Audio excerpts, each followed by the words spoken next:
All right, your turn. All right. 1, 2, 3, 4. Oh, come on. Give me that. Pay up. Pay up. Woo! That's all I got. Oh, yeah, that's right. Give me those stacks. Give me those stacks. Woo! Oh, yeah. You got more? You got more? I got plenty more. Oh, man, this game of Monopoly has really gone my way. But I must say, for all that I have, I still don't have Sydney or Hong Kong or a number of these other places. Playing Monopoly, the gist of it is not to just have more money than the person next to you. The goal is to have it all. And that means no matter how much money you accumulate in this game, it's never enough. We learn about this as we talk about the 9th and 10th commandments, as we talk about coveting. Because this is the case with coveting. The more we want and the more we get, the more we continue to want, and it just feels like it's never enough. When we covet, we oftentimes are going to be harming our neighbors by trying to get the things that they have, always longing after what someone has next to us. But not only do we harm our neighbors in coveting, we also oftentimes harm ourselves. Because when we lack contentment, it just breeds more discontent, more wanting of other things. And so we find that even the more money that we get, the more material things that we acquire, whatever it is that we're looking for, we always need more of it. The Bible talks about this in 1 Timothy chapter 6, verses 6 through 10.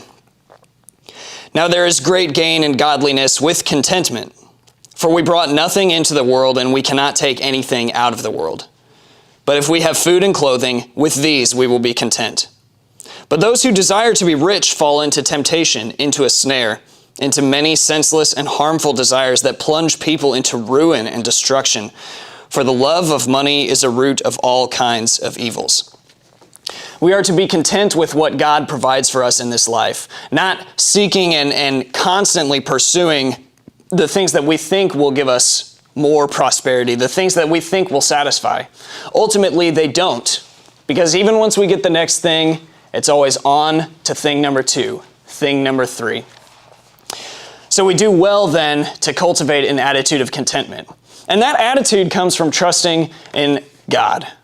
Rather than seeking to provide for ourselves by getting everything we want from the Monopoly board, we trust in God to provide for all of our needs.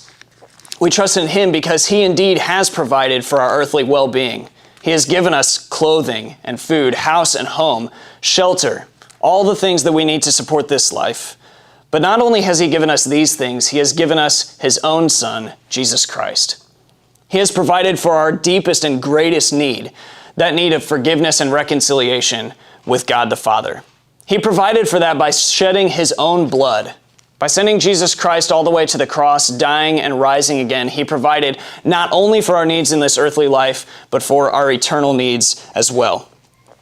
Hebrews 13:5 says, "Keep your life free from love of money and be content with what you have, for He has said, I will never leave you nor forsake you."